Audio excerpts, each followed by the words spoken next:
Bonjour à toutes et à tous, entrepreneurs et entrepreneurs, même si ce matin la parité ne me semble pas être au rendez-vous. Je m'appelle Joël Cadier, je suis fondateur et président de la banque d'affaires Keys Finance Partners, dédiée à l'Afrique subsaharienne et basée avec toute son équipe à Abidjan. Ce matin, nous allons parler d'un sujet qui me passionne, la croissance externe de vos entreprises.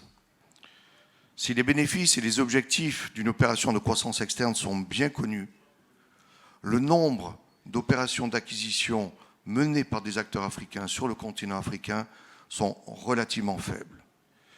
En effet, sur 47 000 transactions réalisées en 2021 dans le monde, moins de 450 l'ont été sur le continent, pour une valeur totalisant 17 milliards de dollars, comparée à 4 000 milliards de dollars sur toute la planète. Alors, dans cette session que j'ai le plaisir d'animer, 2 dirigeants d'entreprise vont témoigner des principaux défis qu'ils ont rencontrés lors d'une opération d'acquisition, depuis l'identification de la cible à l'intégration post-acquisition en passant par sa réalisation. Je vais d'abord rappeler quelques moteurs de la croissance externe et ensuite exposer ce que je considère comme être des facteurs clés de succès d'une telle opération.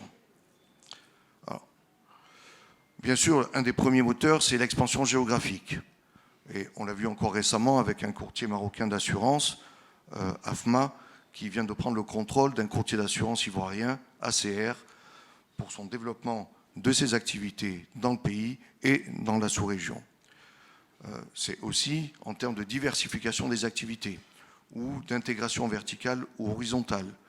On l'a vu, Equinix, fin 2021, a pris le contrôle de Main One, non seulement pour s'implanter sur le marché africain, mais aussi pour se diversifier sur les segments des data centers et du câblage sous-marin. Ça peut être aussi le fruit d'une réorientation stratégique. C'est aussi pour acquérir des parts de marché supplémentaires. Et on l'a vu récemment, IHS a acquis les 5700 tours de MTN, devenant ainsi le premier opérateur de tours télécom sur le continent. Ça peut être aussi pour amortir et absorber plus facilement ses coûts fixes ou de recherche et développement, ce qu'on appelle le business scaling. Et enfin, il y a parfois des opportunités qui se présentent sur le marché et qui déclenchent ce processus de croissance externe dans l'esprit de l'entrepreneur. Alors, la première phase, c'est la phase de réflexion, c'est la phase de préparation, ce que nous appelons la pre-transaction phase. Je recommande que cette phase de réflexion soit vraiment sur la stratégie d'acquisition. Quel est le but poursuivi? Quel est l'objectif principal que vous poursuivez dans le cadre de cette acquisition? Quelle est la taille de la cible que vous cherchez à acquérir en termes... Je me suis trompé. Donc, sur quel marché, d'abord, sur quel marché et dans quel pays vous voulez acquérir une cible? Avec quelles ressources? Une équipe en interne de chez vous ou un conseil extérieur? Une banque d'affaires pour sa disponibilité, pour sa confidentialité, son professionnalisme, pour son expertise. Et Keys Finance Partners est là pour vous accompagner. Avec quel calendrier vous voulez déployer cette acquisition? Et enfin, combien doit-on ou combien peut-on mettre sur la table et avec quel mode de financement? Ensuite, c'est l'identification et la validation de la cible, avec quelles sont les synergies et les complémentarités recherchées avec votre propre entreprise ou votre propre groupe. Quelle est la taille que vous recherchez en termes de chiffre d'affaires, de volume d'activité, de nombre d'employés, et surtout, quel est le niveau de rentabilité que vous recherchez. Ensuite, quelles sont les valeurs portées par la cible? Sont-elles cohérentes avec les vôtres, de votre entreprise aujourd'hui? Il vous faudra aussi évaluer la disponibilité de l'information et sa fiabilité, qu'elle soit externe, avec les données du marché, ou interne, avec les états financiers, avec les rapports de gestion et toute autre documentation interne à l'entreprise. Ensuite, il vous faut prendre les bons conseils. Lesquels? Bien sûr, la banque d'affaires, mais aussi le conseil financier pour faire les due diligence, qu'elles soient légales, financières, environnementales, opérationnelles. Ensuite, quel est le cabinet d'avocats que vous allez retenir? Enfin, n'oubliez pas d'identifier les risques éventuels associés à cette cible, que ce soit des risques fiscaux, réglementaires, de son environnement interne ou externe, et parfois la présence d'actionnaires qui peuvent avoir un pouvoir de nuisance important. J'ai connu plusieurs cas comme ça. Enfin, il vous faudra évaluer la valeur de la cible et déterminer, fixer votre prix plafond. Et en dernier ressort, découvrez qui est le décideur ultime côté vendeur, car il se protège parfois en restant en retrait, et essayez de comprendre les motivations réelles de sa décision de vendre son entreprise.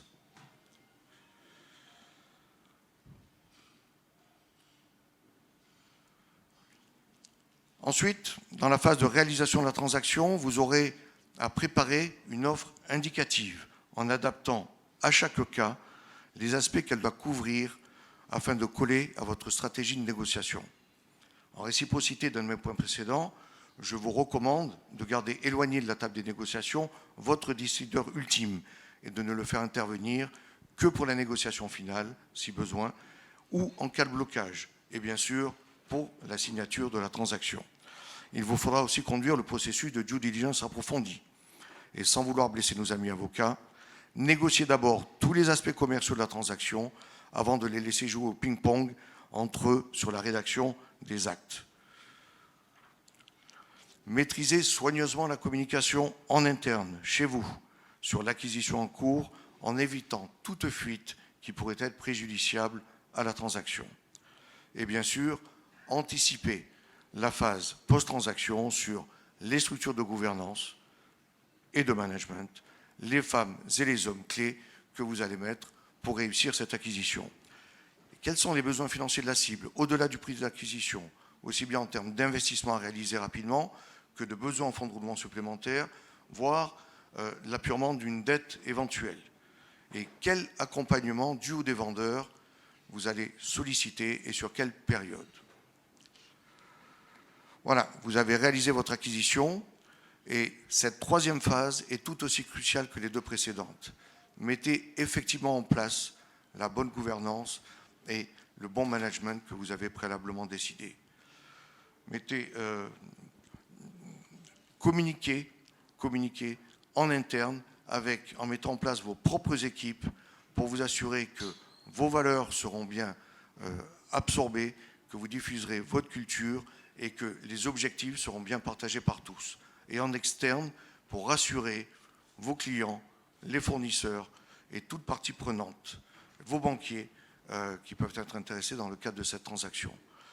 Enfin, implémentez les synergies que vous aviez prévu de déployer et vérifiez quand même que tous les facteurs externes, notamment l'évolution économique, réglementaire, politique du pays dans lequel vous vous implantez, ne viennent pas perturber votre acquisition. Alors, je voudrais maintenant me tourner vers nos deux dirigeants d'entreprise.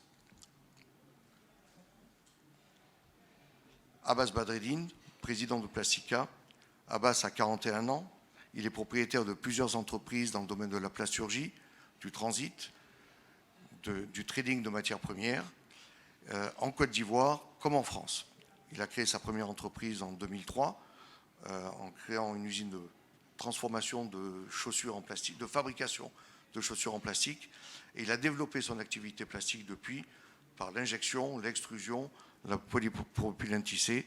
Et aujourd'hui, son groupe pèse à peu près 60 millions d'euros de revenus en 2021.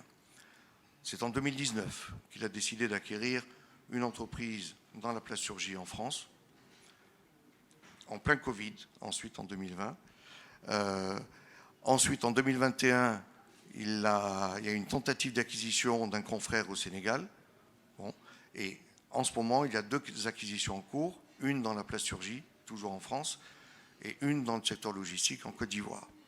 Donc Abbas est diplômé de l'université de Saint-Joseph à Beyrouth et du MDE ISE à Barcelone. Et maintenant, Ismaël Belkayat, notre disrupteur de l'année. Félicitations, mon cher Ismaël. Donc, Ismaël a été consultant pendant quelques années chez OBCG, consultant en stratégie. Il a ensuite créé sa propre entreprise en fondant la Venture Builder WIB, à partir duquel de nombreuses entreprises ont vu le jour, telles que Sarouti, portail immobilier leader au Maroc, Votre Chauffeur, société de transport terrestre aussi leader au Maroc, et Chari, l'application e-commerce et fintech pour les détaillants en Afrique francophone, pour lequel il a reçu le prix hier de disrupteur de l'année. Avec Chari, Ismaël a réalisé 4 acquisitions, 2 au Maroc, une en France et une en Côte d'Ivoire. Il est diplômé de l'SCP Europe et de l'Université de Cornell. On peut les applaudir tous les deux.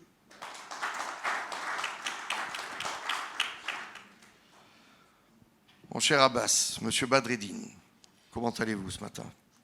Bonjour Monsieur Cadier, je vais très bien. Je vous remercie de m'accueillir sur ce panel de l'Africa CEO Forum.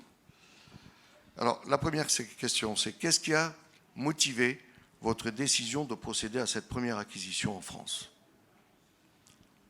Il faudrait savoir que Plastica Côte d'Ivoire, étant leader dans son activité sur le marché ouest-africain, avait des ambitions pour aller s'installer sur le marché européen. Vu la diversité du pays et le sens du risque pays. Donc il fallait avoir une entrée sur le marché européen. Donc d'où est venue l'idée de créer un commerce sud-nord et nord-sud dans les deux sens, et bien sûr démontrer qu'une entreprise ivoirienne pouvait aussi racheter une entreprise française. Très bien. Mais comment vous êtes-vous intéressé à cette cible? Donc, comme je le disais tout à l'heure, il y a quelques années, j'étais intéressé à installer une usine de recyclage en Espagne avec un partenaire, et ce dernier avait connaissance du marché français.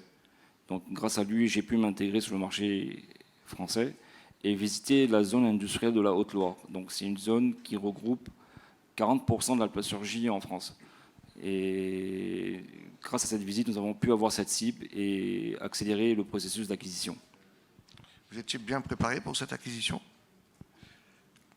Mes équipes et moi, oui, et notamment aussi mes conseillers financiers, stratégie et juridiques. Donc nous étions bien préparés, bien sûr. Vous aviez anticipé le Covid?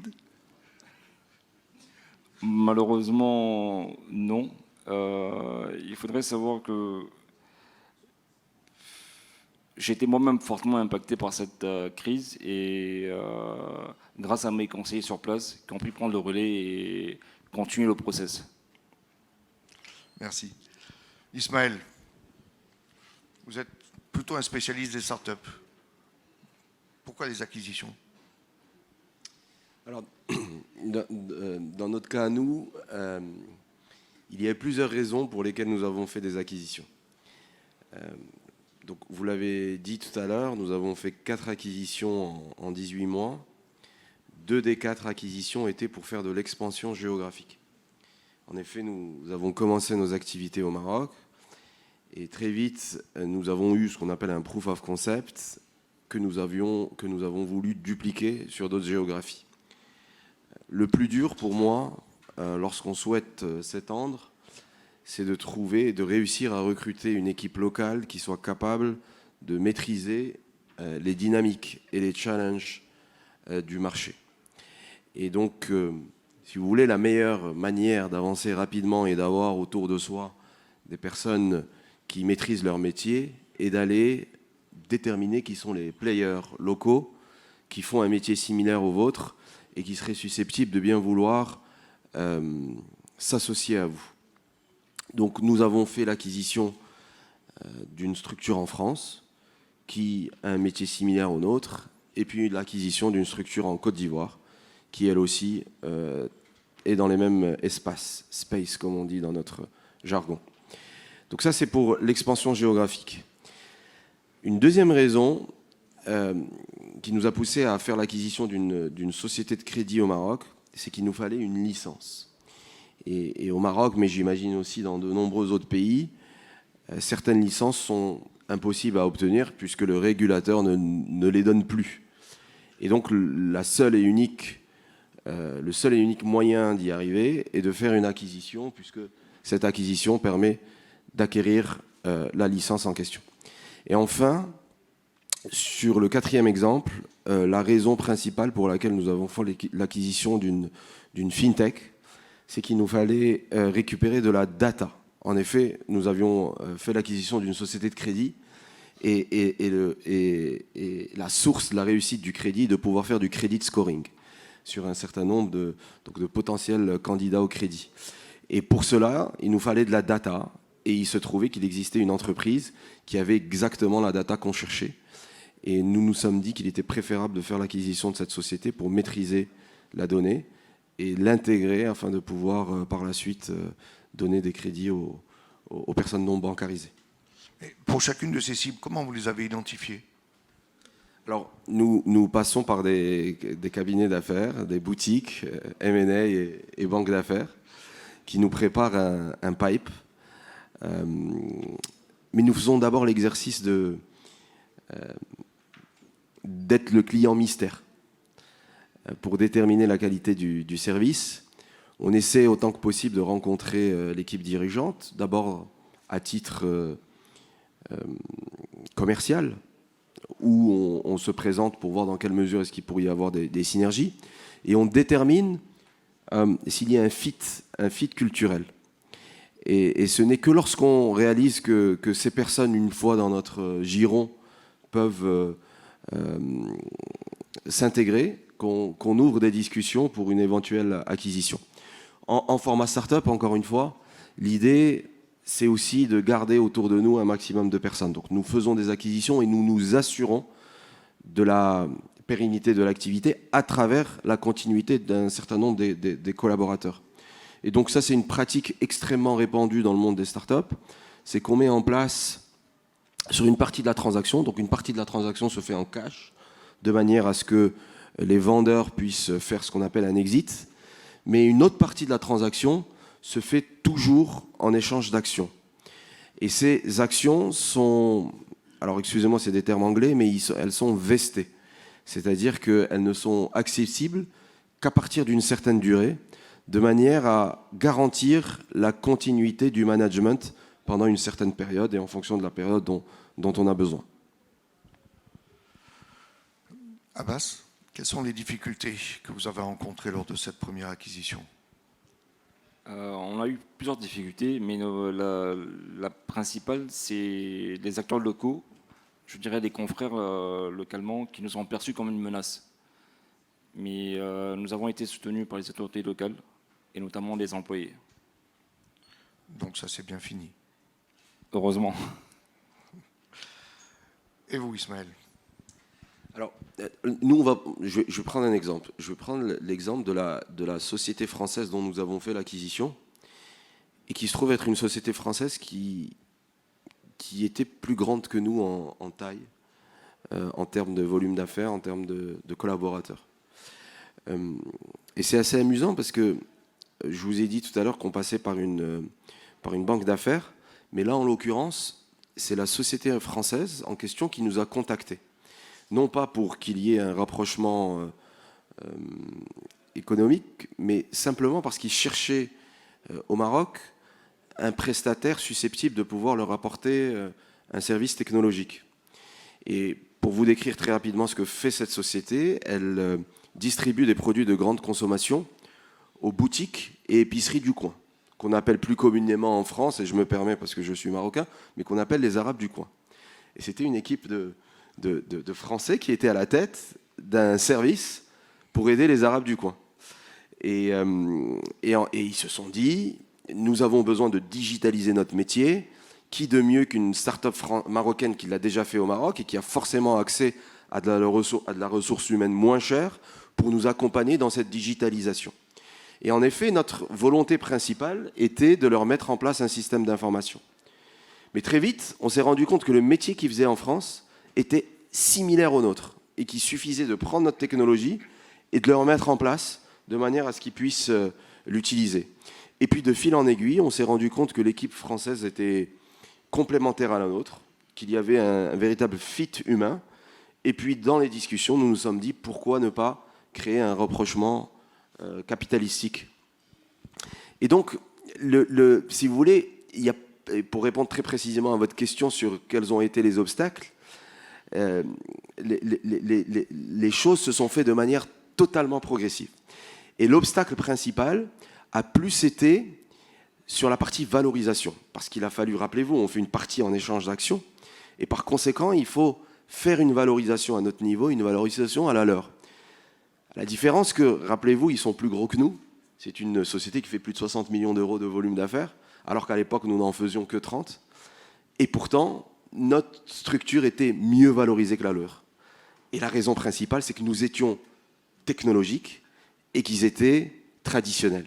Et comme vous le savez, les investisseurs, notamment dans le monde du VC, cherchent les disrupteurs, ceux qui vont améliorer l'avenir et donnent plus de valeur aux capacités de disruption que, si vous voulez, au volume d'affaires. Et donc notre vrai challenge a été de réussir à les convaincre de s'allier à nous sur des valeurs qui étaient plus inférieures aux nôtres. Mais comment vous les avez convaincus? Parce que c'est une question d'argent, là. Bien sûr, donc il y a une partie qui est payée en argent, mais pour répondre à votre question, on a réussi à les convaincre grâce à un mot. Ce mot, c'est la vision. Lorsque vous avez de l'ambition, que vous savez où vous voulez aller et que vous savez comment vous pouvez l'exécuter, vous êtes capable, bien évidemment, de convaincre des investisseurs de vous suivre et de vous accompagner. Donc l'argent ne devient plus un problème. Le vrai goulot d'étranglement, c'est de réussir à convaincre les hommes et les collaborateurs de pouvoir vous accompagner. Et donc là, en l'occurrence, lorsque on partage une vision avec d'autres fondateurs et qu'on leur explique qu'ensemble, on peut aller plus loin, que seul on peut aller plus vite, mais qu'ensemble on peut aller plus loin, et qu'il est préférable pour eux, en termes de création de valeur, de pouvoir s'allier pour créer un leader régional. Ensuite, on met en place des séances de travail pour déterminer qu'on est vraiment complémentaires, on fait des BP, on analyse la manière dont on veut faire les choses, et dès que les intérêts sont alignés, toute personne est convaincue parce que c'est de la simple logique. Donc c'est quand même les relations humaines qui priment. Bien sûr, c'est ce qui ce est le plus important. Abbas tout à l'heure en disant c'est aussi les salariés qui ont soutenu votre prise en France à l'époque. Bien sûr. Et comment vous aviez fait pour les avoir dans votre poche? Mais je pense que chacun naît leader, donc il fallait leur démontrer qu'on était le leader et ils nous ont suivis et ça a été extraordinaire. Racontez un peu plus. Pourquoi extraordinaire?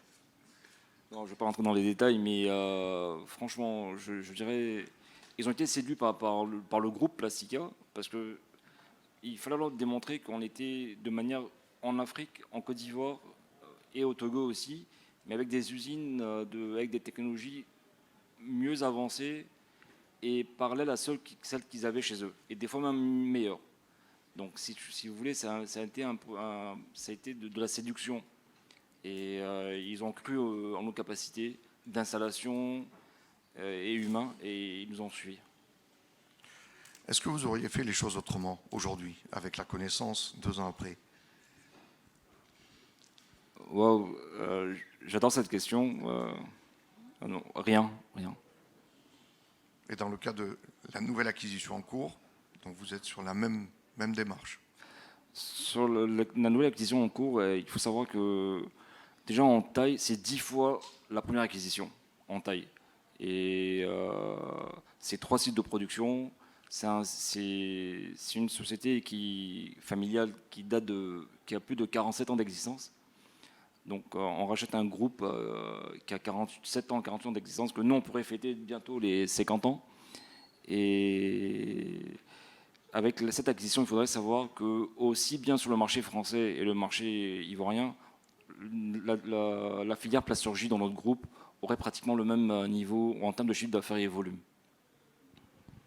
Et dans cette acquisition-là, comment vous avez identifié cette cible? En fait, comme je vous ai dit tout à l'heure, donc, nous sommes installés sur le plateau de Saint-Sigolène il y a environ 2 ans. Et nous avons eu connaissance qu'une entreprise locale était mise en vente pour des raisons que je ne vais pas citer maintenant. Et nous avons fait la première approche avec nos conseillers. Et je ne vous cache pas que le premier contact avec le dirigeant actuel de son entreprise, je dirais il y a eu un lien magique entre nous deux.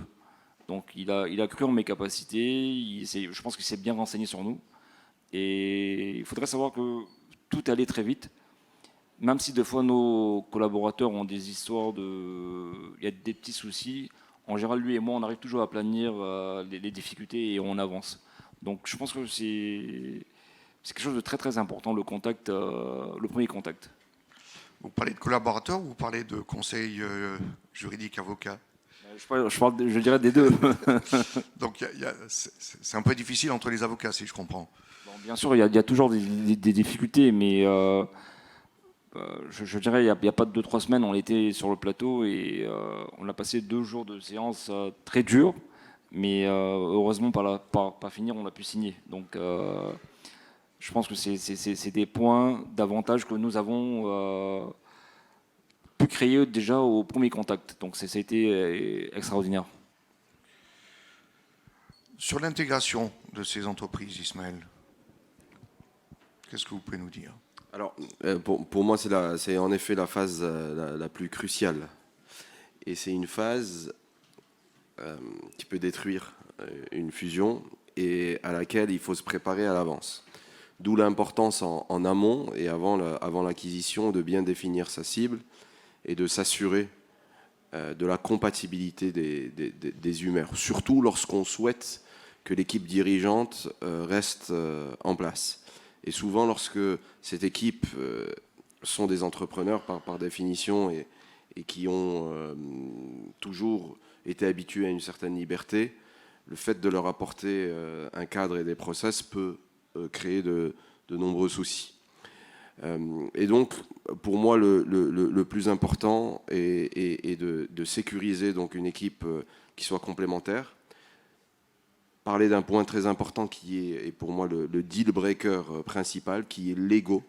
Donc, savoir mettre les égos de côté et s'assurer que l'intérêt commun prime sur les intérêts personnels et définir les bons process et les bonnes règles. Et ces process passent souvent, pour moi, et c'est le succès, par des systèmes d'information qui sont solides et des règles procéduriales qui sont écrites, de manière à ce qu'il n'y ait pas de surprise. Et il faut faire ça en amont de la transaction. Et donc pour réussir votre transaction et votre post-merger integration, il faut sécuriser à l'avance l'ensemble des différents points d'achoppement, notamment sur le plan humain, qui peuvent exister, à travers une documentation écrite, structurée, et dans la mesure du possible, un système d'information qui permette de mettre en place les bons flows. Je vois une différence essentielle entre vos deux types d'acquisition. Vous gardez les hommes et vous construisez avec eux, alors que côté Plastica, au niveau de la tête, ce n'est pas le cas. La tête disparaît, il me semble. La tête, je dirais, c'est ma personne. Non, mais la tête de l'acquisition. De l'acquisition, malheureusement, bon, nous, dans le cas de cette acquisition qu'on fait, il faudrait savoir que le gérant actuel, le directeur général actuel, il est partant, parce que pour des raisons de santé, il est partant. Le DAF actuel aussi, il est partant, parce que il a atteint l'âge de la retraite. Donc je pense qu'il faut du 109. Donc je pense qu'il y aurait beaucoup de... Je dirais pas, mais on aurait à instaurer des nouvelles personnes que nous, on serait sur place et on va s'installer sur place. Donc il y aura beaucoup de challenges. Parce que même sur la première acquisition, il a fallu, je dirais, pallier votre absence à cause du Covid. Oui, malheureusement, pour la première acquisition, donc je devais être sur place. C'était en avril 2020, je devais être sur place. Malheureusement, pour des raisons que tout le monde connaît, pour la Covid, j'ai été moi-même fortement impacté. Mais heureusement que mes conseillers sur place ont pris le relais et ont pu conduire la mission jusqu'à ce qu'on puisse repartir dans des bonnes conditions et revoyager plus tranquillement. Et nous avons lancé des recrutements. Donc nous avons lancé des recrutements que ce soit au niveau commercial, de la direction commerciale, de la direction administrative et financière, et au niveau du site. On a mis en place un directeur de site, et tout s'est bien déroulé par finir. Et finalement, aujourd'hui, grâce à mes conseillers et à mes équipes, on arrive à faire des reportings mensuels et je dirais même hebdomadaires. Est-ce qu'une des difficultés qu'on rencontre dans la phase, je dirais, ou préliminaire ou de négociation, c'est de se projeter sur la phase post-acquisition, alors qu'on n'est même pas certain d'aboutir à cette acquisition, et on a tous les soucis de la négociation en cours? Bon, écoutez, il faut savoir qu'à chaque fois, bon, après, tu peux pas tout prévoir et tout va aller. On dirait que tout a réussi, tout est parfait. Il y a toujours des couacs. Mais c'est là notre rôle en tant que manager. Donc, en tant que manager, leadership, et avoir un sens de partage, et aussi être bien conseillé et bien entouré. Donc, une fois que tous ces paramètres sont réunis, je pense qu'il n'y a pas de risque à l'acquisition, et que tout n'aille pas dans le bon sens, à mon avis. Quel type de synergie allez-vous déployer avec cette nouvelle acquisition et pour l'ensemble du groupe dans le domaine de la plasturgie? Donc, il faudrait savoir que sur ce plateau de Saint-Sigolène, qui est la Haute-Loire, la chance qu'ils ont sur place, qu'on n'a pas ici encore chez nous en Côte d'Ivoire, il y a des centres de formation, il y a des centres de recherche et développement, et il y a des écoles de formation de la plasturgie. Donc ça, c'est une chance pour nous, Plastica Côte d'Ivoire, d'envoyer nos équipes sur place, aller se faire former et aller se mettre, je dirais, plus avancé. Ça aurait un impact direct sur notre clientèle de manière régionale, qui sont dans le domaine agro-industriel ou agroalimentaire. Donc, et en plus de cela, on pourrait créer un commerce sud-nord entre les deux entités. Donc, de manière bénéfique, Plastica Côte d'Ivoire aurait plus de bénéfiques, mais aussi dans le sens contraire, il faudrait savoir qu'il y a des produits techniques qui sont fabriqués dans cette usine, que nous, ici, nous n'arrivons pas encore à le faire. Donc, il y aura une complémentarité entre les deux sites. Et je pense que notre combat, à moi, en tant que manager, et à mon équipe, ça serait de créer une culture commune entre ces deux entités. Donc, je pense qu'on va beaucoup miser dessus afin d'avoir une culture commune. Donc ça veut dire envoyer vos cadres ici, là-bas, et vice-versa? Bien sûr, ça doit être sud-nord et nord-sud. Pour moi, j'y crois, et je pense qu'il faudrait qu'on y arrive. Comment vous faites, vous? Alors, nous, avant toute acquisition, et rappelez-vous, parce qu'il faut convaincre en partie les dirigeants, on les fait venir pour qu'ils puissent visiter nos opérations et comprendre la manière avec laquelle on travaille, et qu'ils réalisent eux-mêmes les synergies qui sont possibles. Et en même temps, on s'assure d'y aller pour voir comment est-ce qu'eux travaillent, et on prend le temps de bien comprendre les choses à travers les différentes due diligence. Mais puisque vous parlez de synergie, nous, nos synergies sont évidentes et on les a déjà mises en place, et elles sont dans les deux sens. Donc à titre d'exemple, lorsque nous avons fait l'acquisition de la structure française qui était 2 fois plus grosse que nous, parmi les premières choses que nous avons mises en place, c'est un système d'information. Et donc nous leur avons permis d'être digitalisés de bout en bout, ce qui a totalement transformé l'entreprise, mais aussi sa culture. Et puis d'autres choses, nous avons aussi externalisé leur service client, donc on a fait du BPO, de l'offshoring, et puis ils étaient bien contents parce qu'ils avaient eux, localement, ils devaient se déplacer chez les points de vente, et grâce à notre service, depuis Casablanca, à travers des Marocains, nous avons pu créer une relation client en direct, par téléphone et à travers des applications, permettant donc de renforcer leur relation avec leurs utilisateurs.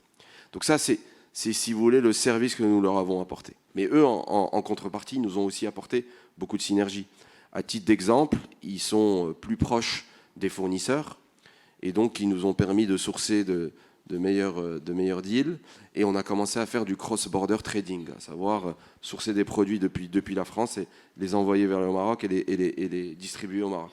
Mais ce n'est qu'un exemple. Un deuxième exemple, c'est que nous déployons vers le monde de la FinTech depuis Casablanca. Et le monde de la FinTech requiert une expertise assez pointue. Et on a eu beaucoup de mal à recruter des équipes qui n'existent pas au Maroc, mais donc des équipes étrangères, et à les faire venir travailler au Maroc, puisque l'expertise n'existe pas. Il a fallu ramener des gens vers nous. Sauf que beaucoup de gens ne souhaitent pas venir vivre au Maroc lorsqu'ils sont de l'étranger. Et donc le fait d'avoir une activité en France avec une véritable équipe, des bureaux, nous a permis de créer ce qu'on appelle un talent pool. Et une grosse partie de nos managers qui travaillent au niveau de la FinTech marocaine sont basés à Paris avec le reste des collaborateurs français. Donc voici un autre exemple de synergie qui a été créée. En matière de synergie, en termes de volume d'activité, est-ce que ça impacte sur vos matières premières? Donc en parlant de synergie, nous, on a créé une centrale d'achat à Paris, début d'année en 2022. Et il faudrait savoir que le volume d'achat de matières premières que Plastica Côte d'Ivoire et Plastica France et Plastica Togo demain, on aurait un volume de 80 000 tonnes de plastique. Donc, qui dit 80 000 tonnes, aujourd'hui, on aurait plus accès aux fournisseurs de matières premières et on aurait pu facilement négocier des prix, je ne dirais pas imbattables, mais on aurait vraiment toujours une marge assez, je dirais, assez lourde par rapport à nos concurrents. Donc on aurait, je pense, même si on passe sur 2%, sur 100 millions d'euros, 2%, ça fait déjà 2 millions d'euros.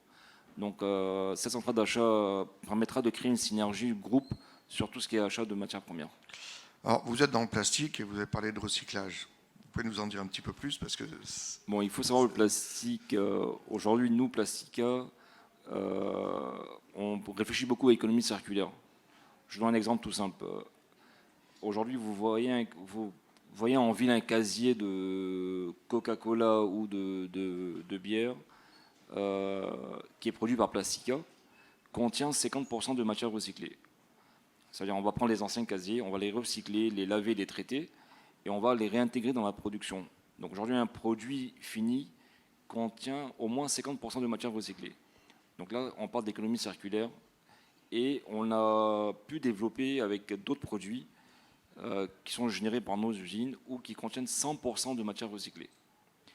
Donc il faudrait savoir que le plastique, c'est un phénomène mondial que tout le monde connaît, mais nous, on s'inscrit dans la logique d'économie circulaire et on croit au recyclage. Donc on peut aller d'un produit et en refaire un autre produit.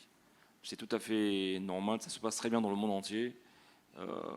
Il faut juste mettre en place un système de collecte, de tri et ensuite de recyclage et ensuite aller vers dans des usines pour faire des produits dérivés.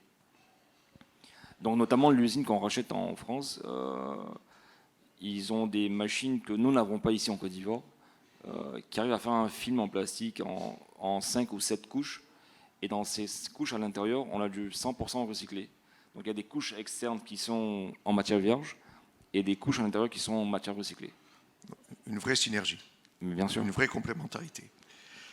Avant de passer aux questions du public, est-ce que vous auriez l'un et l'autre un ou quelques conseils à donner? Alors peut-être un conseil, c'est de bien choisir son conseil. Merci. Et en effet, les conseils peuvent être des deal makers ou des deal breakers. Et on le voit, souvent on passe par des phases de due deal, donc qu'elles soient techniques, qu'elles soient financières, qu'elles soient fiscales. Et donc on passe par des cabinets de comptabilité, de fiscalité. Et très rapidement, on rencontre ceux qui voient le verre à moitié plein et ceux qui le voient, ceux qui sont optimistes et ceux qui sont plus pessimistes. Donc faire très attention à prendre la hauteur nécessaire pour savoir dépasser les quelques obstacles qui seront relevés. Parce que la cible parfaite n'existe pas. Et souvent, on trouvera des défauts à chaque entreprise qu'on souhaite acquérir. Même chose pour la partie légale, on le sait, les avocats, et j'imagine qu'il doit y en avoir dans cette salle. peuvent soit faciliter, soit rendre le deal difficile. D'où l'importance de s'assurer en tant que cible et proie, plutôt cible et acquéreur, qu'il y ait compatibilité entre les conseils. Voilà. Donc, s'assurer de choisir des accompagnateurs qui vont être compatibles, parce qu'au final, le gros du travail est fait par eux et la décision est faite par les parties prenantes. Mais on ne choisit pas toujours, je crois, le conseil de l'autre partie. Abbas. Pour moi, le message que je veux donner au public, c'est qu'aujourd'hui, il faudrait qu'on ait cette réflexion de pouvoir s'intéresser au continent européen ou américain. Moi, aujourd'hui, mon rêve, c'est d'atteindre le marché européen et asiatique. Donc là, aujourd'hui, on est sur le continent africain. Demain, là, on est en Europe. Bientôt, les US et ensuite peut-être la Chine. Donc je pense qu'il ne doit pas avoir de barrière. Et il faudrait savoir que, comme tout à l'heure dans le tableau que tu avais présenté, le nombre de deals qui est fait en Afrique est tellement minime par rapport au monde entier. Donc je pense qu'il faudrait que les entrepreneurs africains, et notamment ivoiriens, puissent s'intéresser au marché, aux acquisitions sur d'autres continents, et bien sûr étant bien entourés de bons conseillers. On va passer la parole à la salle. Est-ce qu'il y a des micros, hein? Est-ce qu'il y a des micros, s'il vous plaît? Non, mais garde ton micro parce que tu vas devoir répondre.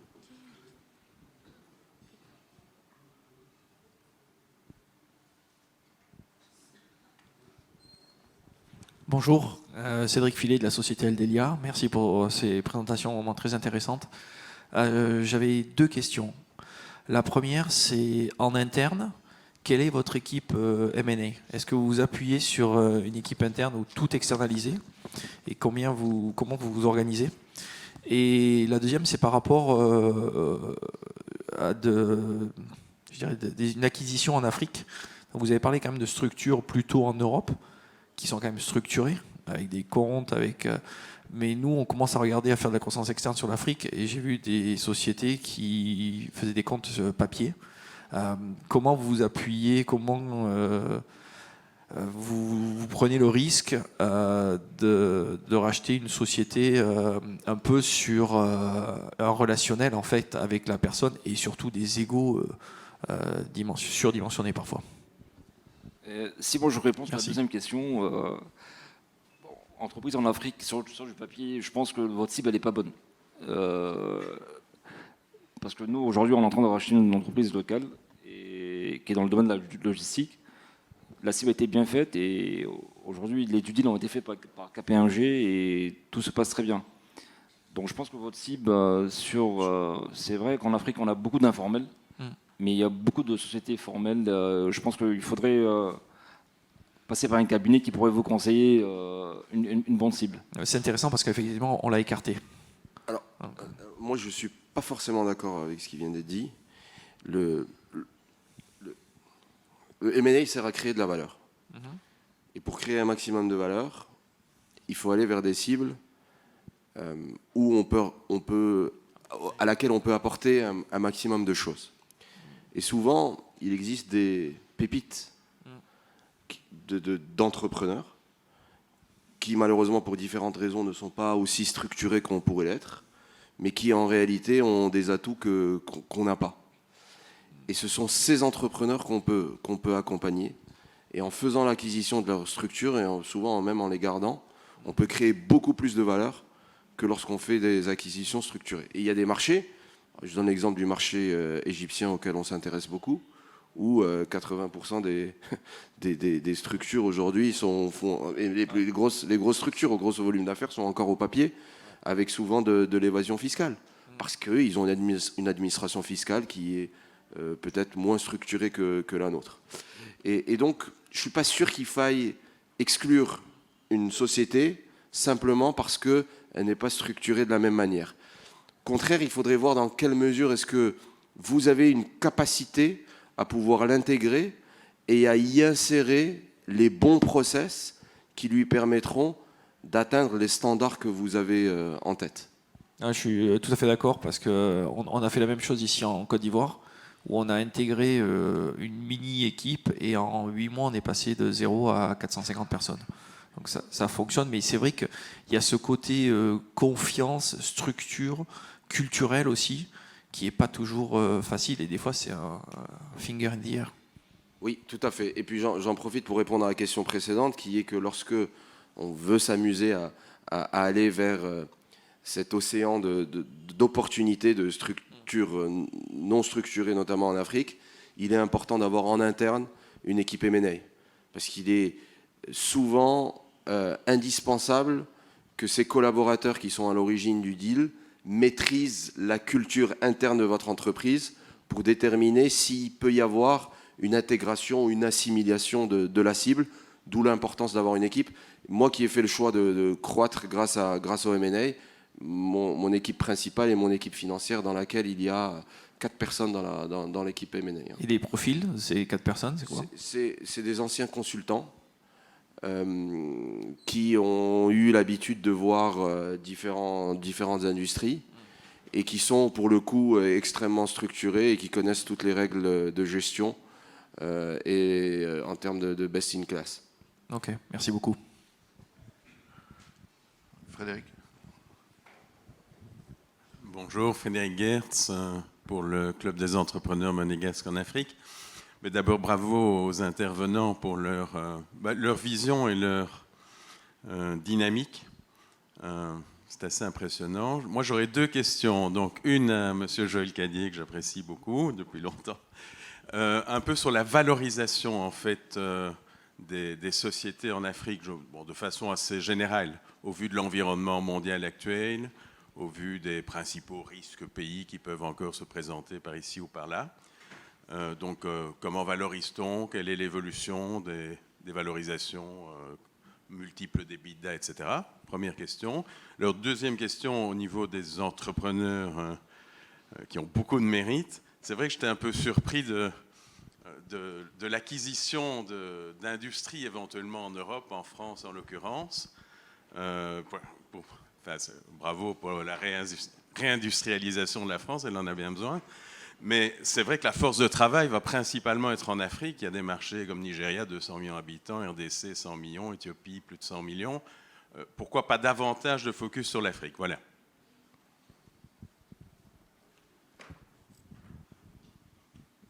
Je vais vous laisser répondre sur la deuxième question d'abord. Donc, comme je disais tout à l'heure, moi, ce qui m'intéressait, c'est le risque et diversification du continent. Donc, le marché, dans ma vision à moi, donc, je suis déjà implémenté en Côte d'Ivoire, au Togo, en industrie. Le Nigeria m'intéresse, mais je pense que c'est un peu tôt. Mais le premier pas que je voulais, c'était l'Europe. Et donc là, avec l'acquisition en Europe, je pense que dans quelques années, on pourrait être intéressé à d'autres continents. Donc, pour moi, l'entrée sur le marché européen était très importante pour moi. Et je répète, c'est une diversification de continents. Voilà. Ismaël. Pourquoi la France ? C'est une excellente question. Alors souvent aussi, il faut avoir des démarches opportunistiques, voir là où est-ce qu'on peut créer un maximum de valeur. Moi, je l'ai dit tout à l'heure, je suis sur un métier très particulier qui consiste à apporter du service au commerce de proximité. On le sait dans nos géographies, la boutique ou l'épicerie représente 80 à 90% de la consommation de produits, de produits alimentaires, alors qu'en Europe, c'est le contraire. Lorsque vous dépensez 100 € à Monaco, 90 sont dépensés dans une grande ou moyenne surface, qui est une chaîne alimentaire, de type Carrefour ou Monoprix, et seulement 10 est dépensé chez l'épicerie du coin. Et cela est la conséquence d'une concurrence qui a été mise en place par ces grandes chaînes qui passent par des centrales d'achat et qui ont progressivement détruit ou fait disparaître le commerce traditionnel.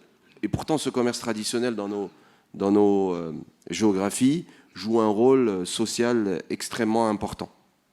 Et donc, moi qui vais souvent à Paris, lorsque je vais chez l'épicerie, donc je le disais, c'est l'arabe du coin, je me rends compte que ce sont les derniers Gaulois, vous savez, à la Astérix, et qui finiront peut-être un jour par disparaître. Et donc mon ambition, c'était de dire comment réussir à garder ce commerce traditionnel. Comment faire en sorte à dépasser cette fracture numérique qui fait qu'un jour, on n'en aura plus. Et pourquoi ne pas réfléchir à des modèles où on pourrait utiliser des services depuis l'Afrique pour aider ces petits commerçants. Et donc, on a créé une centrale, on a fait l'acquisition d'une centrale d'achat digital en France, qui permet donc à ces commerces de mieux s'approvisionner, de mieux se faire livrer, et surtout de se transformer d'un point de vente classique où on achète ses produits alimentaires à un point de vente à service où on peut faire de la recharge téléphonique, du transfert d'argent vers les pays communautaires, du paiement de factures, de la recharge de cartes de paiement et ainsi de suite. Donc voilà, on s'est dit qu'on était capable depuis le Maroc de réussir à dupliquer un modèle et à garder un modèle en France. Je voudrais compléter ce que tu dis parce que m'a dit ton frère l'autre jour. Il m'a dit, son frère développe le groupe Dislog, dont tu es aussi actionnaire, mais qui est dans beaucoup d'activités. Et il me disait, moi j'achète beaucoup en France en ce moment d'entreprises parce que j'ai du mal à identifier de bonnes cibles sur le continent africain avec un bon niveau de rentabilité et avec justement une capacité à dialoguer avec les entrepreneurs pour arriver à un accord. Il y a un problème d'ego. Bon, voilà, c'est sa position actuelle.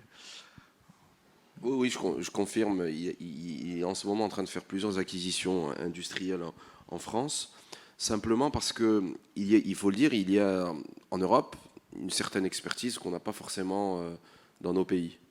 Qu'elle soit en termes humains, avec des ressources qu'on n'a pas, il faut le dire, mais aussi en termes de IP, d'intellectual property, et de savoir-faire. Et donc, une des raisons pour laquelle il fait ces acquisitions, c'est aussi pour pouvoir sourcer des produits et ensuite pouvoir faire ce que je disais tout à l'heure, du cross-border trading. En ce qui concerne la valorisation, ce grand sujet. Non, moi j'ai toujours tendance à dire la seule valeur à un instant T d'une entreprise, c'est celle qui est sur la table et qui est payée par l'acheteur au vendeur. C'est la seule. Après, quand on commence à parler avec un entrepreneur, qu'il soit vendeur ou acheteur quand il a identifié une cible, ou vendeur voilà, quand il a décidé de vendre, je cherche d'abord à connaître au fond de ses tripes quelle valeur il met sur cette acquisition ou sur sa cession. Un entrepreneur, il a toujours une idée de ce qu'il veut mettre. Toujours. C'est très important. Et on pourra lui dire tout ce qu'on veut. Voilà. Donc déjà partir de là. Après, on a effectivement une expertise financière, une modélisation, on va aller collecter l'information, on va la traiter, la retraiter, on va la fiabiliser, on va la normaliser, c'est-à-dire qu'on va extraire des données financières, ce qui est exceptionnel sur une année par exemple. Bon, donc ça c'est le passé. Après, on va effectivement travailler sur le futur, le business plan. On va essayer vraiment de le challenger avec l'entrepreneur pour essayer de trouver la meilleure capacité de développement du futur. On va modéliser tout ça, mais tout ce qu'on pourra utiliser comme méthode, que ce soit un multiple d'EBITDA, que ce soit un multiple de chiffre d'affaires parfois, que ce soit un DCF, ce n'est qu'une indication qu'on peut donner, qu'une fourchette de valorisation. Et est-ce que cette fourchette, elle rentre effectivement dans la valeur qu'a donnée à un instant cet entrepreneur qui est vendeur ou acheteur. Et après, il y a les négociations. Mais oui, il y a des méthodes. Le plus important, c'est quand même de fiabiliser l'information sur laquelle on base nos méthodes. Et ensuite, c'est de comprendre aussi, si on travaille pour l'acheteur, c'est quel est son but, comment il va valoriser cette cible. Et même si on travaille pour le vendeur, c'est d'essayer de comprendre ce que l'acheteur va en faire et comment il va valoriser cette cible et quel prix, au-delà de la valeur intrinsèque, quelle valeur stratégique il va donner à cette acquisition. Donc il n'y a pas de réponse toute faite. La seule réponse, c'est le chèque, il est de combien, le moment de signer. Non? D'autres questions?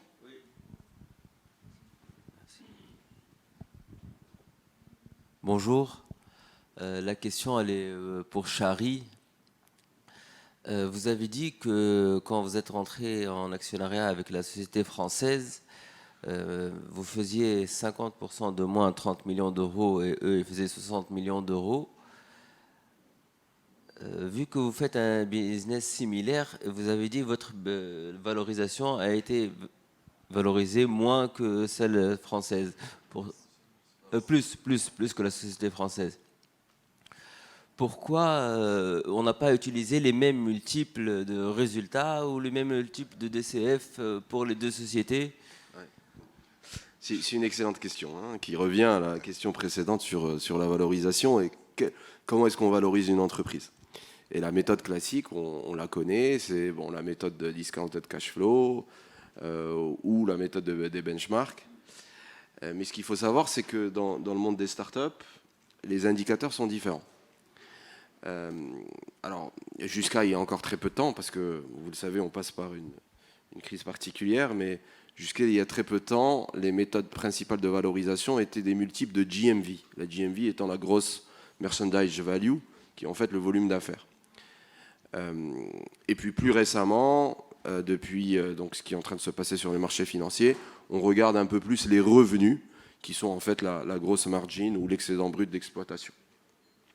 Maintenant, les investisseurs, vous allez trouver plusieurs types d'investisseurs. Vous allez trouver ce qu'on appelle les private equity, les fonds de private equity, qui, eux, rentrent dans des méthodologies classiques. Et vous allez trouver une deuxième famille d'investisseurs qu'on appelle les venture capitalistes, les VC, qui, eux, donnent de la valeur à d'autres KPIs, que sont les fondateurs, leur ambition, l'equity story,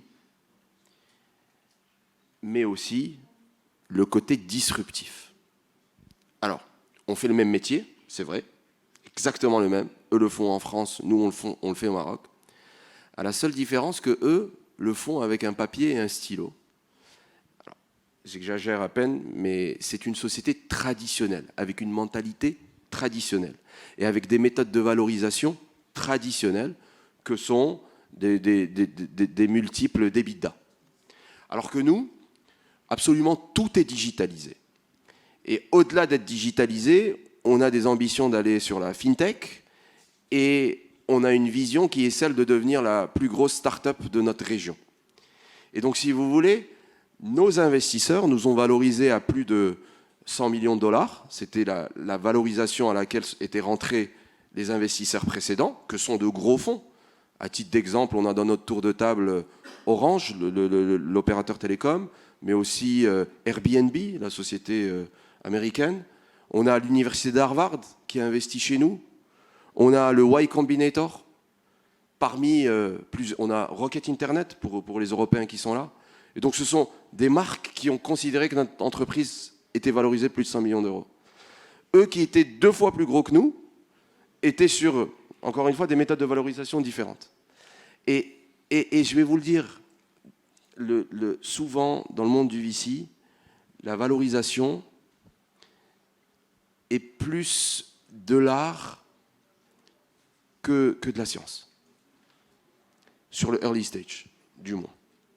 Alors sur le growth stage, ça devient différent.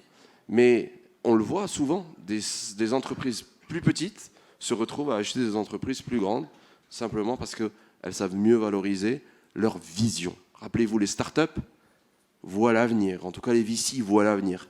Le private equity, il va vous demander les 5 derniers bilans. Le VC va vous demander où est-ce que vous serez dans 10-20 ans. Voilà. Je ne sais pas si ça répond à ta question.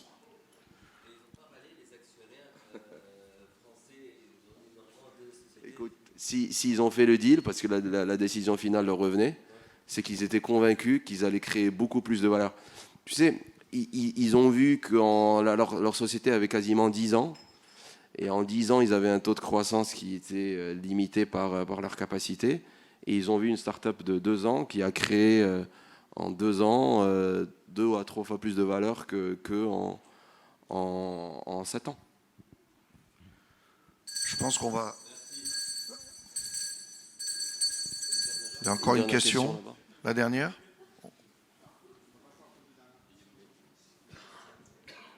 On peut la prendre ou pas? Non, on ne peut pas la prendre. Je suis désolé. Oui, il faut continuer. Donc, juste en conclusion, moi je dirais croissance externe, lancez-vous, allez-y, entrepreneurs, faites-en, mais préparez-vous.